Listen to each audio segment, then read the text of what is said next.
Welcome to the North Zonal Grand Final of the Mind Wars Mumbai Debate Championship 2021. The motion before the floor for the Grand Final reads as follows. The government should allow single parents who are in prison for non-violent offences to raise their children who are under the age of 14 in specially designed family wards within the prison. Speaking in favor of this topic, we have Kanishka Chawla from RIMS International School. Speaking against, we have Aditya Jain from Vibgyor High.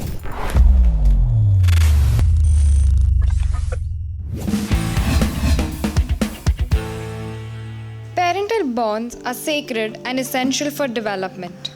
This becomes a missed opportunity for children of people incarcerated through no fault of their own.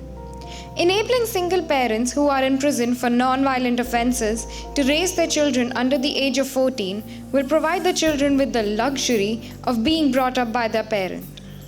Establishment of family wards within the prison for longer visitation hours will help create this bond, as well as enabling mothers who give birth in prison to care for their newborn babies longer than the currently permitted time period.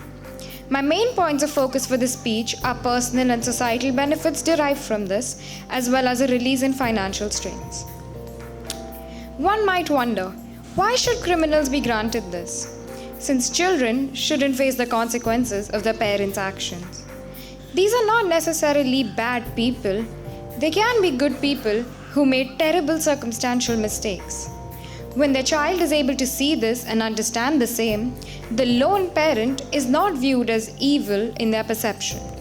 This improves family relations and can also end a family history of ruined relations owing to the fact that children with parents in prison are more vulnerable to commit criminal offenses. Without implementing such measures, the children become vulnerable to an abundance of potential detrimental problems regarding school expulsion, suicide attempts, increased chances of exploitation, mental health issues, youth crime, separation trauma, economic hardships, and drug use. This has an adverse effect on their personal growth and the society as a whole.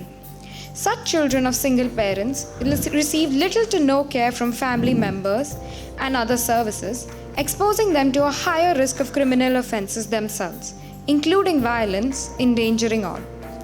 A smoother reunification makes way by permitting parents to spend time with their children, helping them realize their family and feel safer with a familiar person. Financially, providing care for a child is costly. Foster care centers and adoption homes require big budgets for operations, being expensive for the government. Providing family wards may just be less costly and will definitely be less traumatizing for the children, putting taxpayers' money to more productive uses. A study conducted in the Netherlands has shown that 33% of convicted women who were separated from their children were arrested again, as compared to the 10% return rate for mothers not separated. Although the study focuses on raising kids till the age of 3, 14 years could reduce the statistics even further. Chances of the kids getting into criminal activity will also be reduced, saving future arrest costs and reducing future crime rates. Generalizability about family wards will help remove the societal stigma against arrested people who are often denied jobs and left estranged after completion of their sentence. When they will be realized as competent parents, cooperations develop trust, allowing past inmates well-paying and respected jobs, moreover fostering economic growth. The outcome of prisoners' actions are borne by them. However, the innocent children of tender ages do not deserve to be the bearer of this burden, which can be uplifted through the establishment of family wards. Thank you. Fellow judges, let us begin with a question. Would you in your right mind feel that a prison is the right environment for a growing kid? I do not need to tell you that a child's grooming is in really the early age period and they pick so much from the environment. Even if there's a special so-called family ward created in a real prison, factors like isolation and social grooming also matter. Is this child destined to be grown in a prison just because of their parents' misdeed? This speech will consist of understanding a prison, its environment, and the idea of a child going there. Then differentiating and analyzing the situation of a need of a parent while growing up and what are the better solutions or substitutes. We must not only reason scientifically, but consider logical arguments by understanding the status quo of prisons currently. A prison is a place specifically designed to separate people who cannot live by society rules and society itself. A child raised in such an environment would also be separated from society and raised in an alternate one where there is pervasive mentality of rejection and bestowed authority. Power through violence, no personal privacy, and other life anti-lessons that we ironically send people to jail ostensibly to unlearn. But criminal hell for child abuse and even to really violent extents which are tough to even imagine. So basically you're telling me that you're sending a child to a place where there are child abusers arrested. How efficient is it? Financially, it is vague, and given that implementing the construction of these wards sound currently impractical, seeing the atmosphere and maintenance of prisons in many countries, we talk about human rights of a child. But what sort of human rights are present if there is no bright future for prison-groomed children? And is it only true that a biological parent can nurture a child? Can they not be loved and nurtured by people with no blood relationship? Instead, they might even do a better job than someone who has committed a crime. Outside a prison, a child cannot just claim his freedom on paper, but experience it. Governments can instead make better schemes for such children and help them with education, or bring them on a new level through scholarships or access to economic aid. These things cannot be done in a dingy lockup. Proper security and laws on someone parenting a child till a certain age till the kid gets independent. And we also suggest that the biological parent has some rights over the biological child. This case can be proved to be most fruitful, especially for a single parent. If we look at it closely, we are increasing the child of a child's satisfactory and bright future. Thus a far more viable option. We are not trying to detach a child from a parent, but looking to make child's future secure by alternate solutions. After all, every parent wants a good for their child, even though they may be in jail or a lockup. Thank you. So you said that people other than the biological parent can also raise them, like other blood members or foster care. So other blood members, usually in case of a single parent, when they go to prison, the child is left estranged because in most circumstances, they won't commit the crimes if they had their family support to begin with. If they had a partner to raise their child with, or if they had parents to look up to or siblings to go back home to. They make such errors out of circumstances which they have no control over, mostly because of poverty, because of unemployment. So other than the biological parent, the child has no one of their family left with them, and foster care only poses more trauma upon the child by being moved from one place to another, one home to another, being literally juggled around in the system. So how would you think that is a better option than the child being raised by their actual parent in a prison ward, not near the arrested criminals, away from them? Sure. So, just to answer the question posted by the proposition, firstly, the question seems quite hypothetical in nature, but even though I'll answer. So, when it comes to raising of a child through your foster parent, it is a more viable option only because the opportunities given in a free environment, as said in my speech itself, that while the government can also provide schemes like economic aid, and it does not mean that a person who is in prison does not have a family member to take care of. And then there are so many other places where you can adopt or even take care of a child. You can give him a new future there. Is that above? Going for a biological parent? I'm not saying that the biological parent has no rights over the child. As I clearly mentioned in the space, that that the parent, of course, has rights, but it does not mean that they can give a bright future in a prison. Thank you. Aditya, would you like to pose your question to Kanishka? Sure. So, the speech which is laid down by the proposition, the proposition stated that staying in a prison, in a family ward, in an isolated family ward, let me remind you, just with the mother, is a luxury. What about, so basically there's no social connection, there's no idea where this child can make his own opinions grow. So how's that a luxury? But before I finish the question, you talked about how there's financial strains. Let me remind you that that all these family wards, all these prison maintenance also have a financial element to it. They use the taxpayers' money. Does that sound financially sound to you? Thank you. So in the speech, the luxury was stated as a sarcastic comment to remind you of the things that they're not particularly grateful, but not grateful, but they have the normal things that happen for everyone. So it's like a luxury to be able to be with your parents when they're in a prison, which is actually the right of a child to be with a parent, regardless of where the parent is. And also for the financial strain, yes, it will be costly to build such family wards, but if you think about it in the long term, the trauma imposed upon the children due to foster care, having their parents taken away from them at a very young age, and the separation trauma, the anxiety, the depression, would just increase the costs of therapy in the near future. So this will reduce the employment because they would mentally not be stable enough to work well, and they would not be contributing to the tax, so there is lost revenue for the government. Furthermore, it would impose a very large, huge burden on the insurance facilities as well, because they won't be able to afford therapy as such. So it imposes a burden on the insurance as well, because when they pay the premium, they can make use of such services, but when they have someone else pay the insurance bills for them, they can manipulate and find loopholes in the system, putting the entire industry in a very dangerous situation. Yeah, so financially it's not. Can I follow up? Yeah. So you answered by so-called calling the word luxury a sarcastic quip. But you then talked about the rights of a child. Isn't it a right of a child to get a bright future, which is very much unlikely to get in a prison?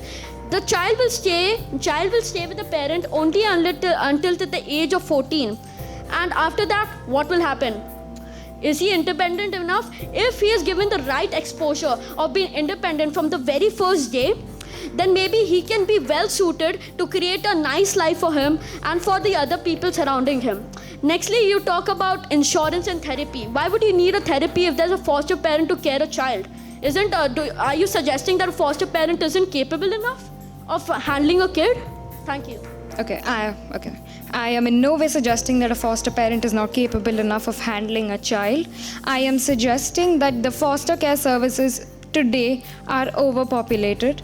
There are many parents who are not willing to take in children of prisoners because of the societal stigma that surrounds the notion of having a parent in prison and being raised around them even till the age of 3.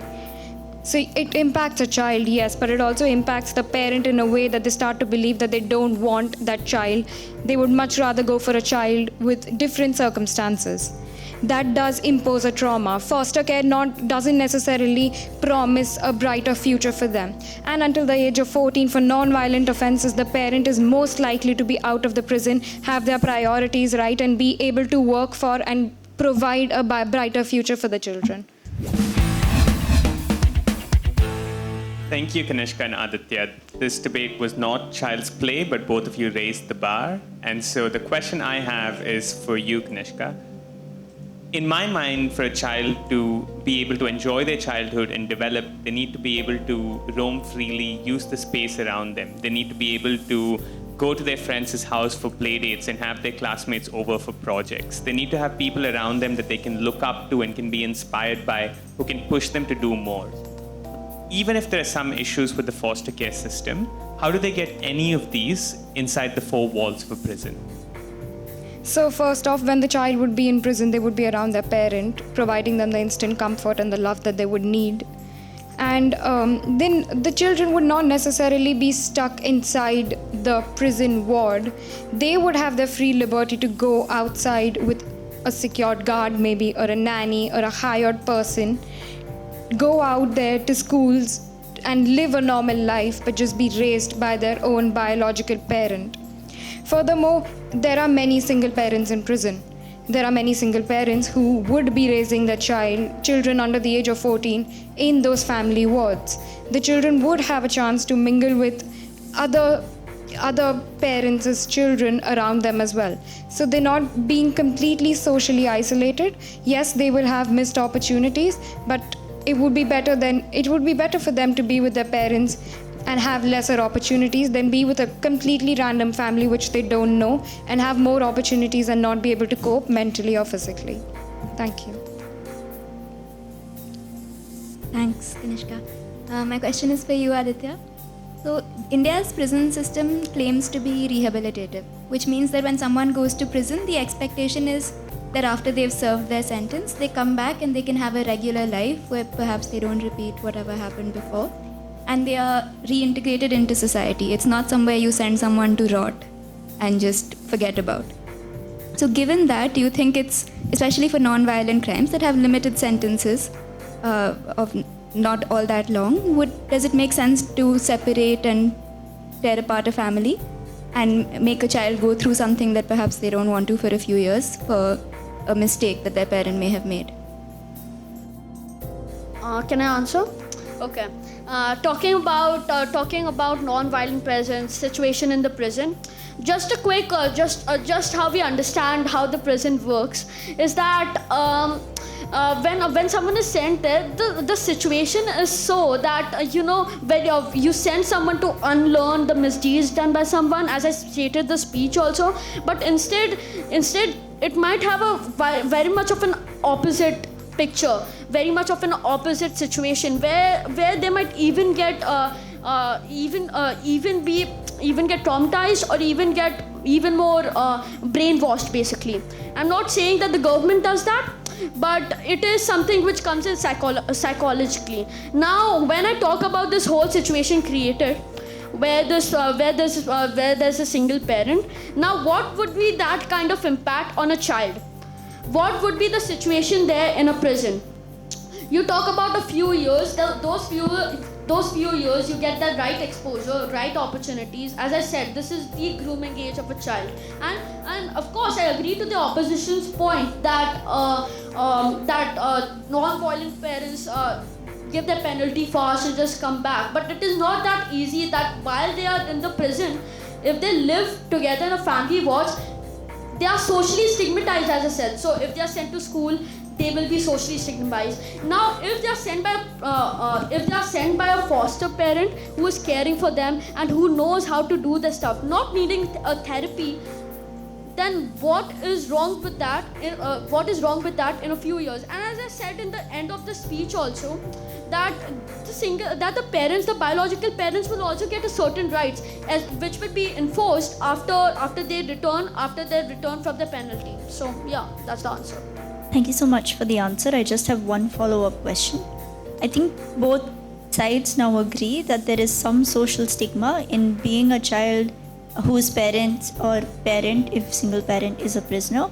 In that event, when there is already so much shame that the individual is going through, do you not think it's better that they at least get raised or have extremely frequent interactions with their parents? Otherwise, they'll end up hating their parents for no good reason, just because of what other people tell them, without having any reason in the relationship for doing so. Can I answer?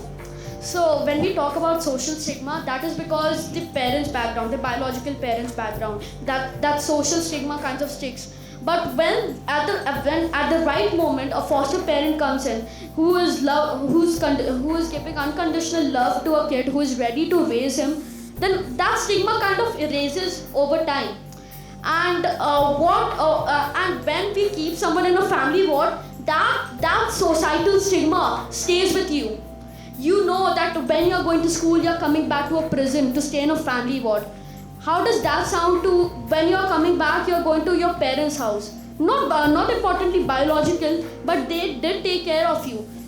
So what is wrong in the system if we can provide better opportunities that way, if we can provide better employment, better other factors, and these kids are allowed to make an opinion rather than just being stigmatized.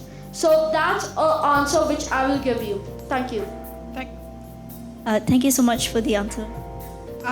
No, I just wanted to thank the speakers for their speeches and overall the judges for their insightful questions. I just wanted to say I'm in the very happy position here because the judges have to commit the unenviable non-violent offense of selecting only one winner of the two of you.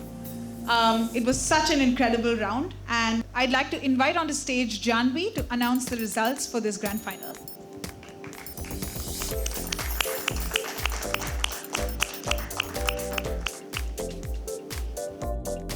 Congratulations to both of you for making it this far, and what was a really lively debate. We had so much fun, and especially when you were both asking each other questions and thinking on your feet. We just think you did really great, and it was a real pleasure to watch. So thank you. I'll announce the runner-up first. So of the North Zone Mind Wars competition, Aditya, congratulations, and we hope you keep debating.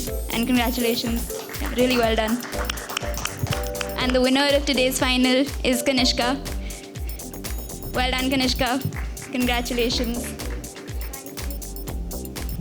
Good job. Thank you, Janvi, and thanks to both speakers for what was a really excellent final debate. It's unfortunate that one of you had to be the winner. Congratulations, and we'll see you in the final rounds of the Mind Wars Mumbai Debate Championship 2021. And we will hopefully see you in the final day as well for finishing as runner-up for this zone.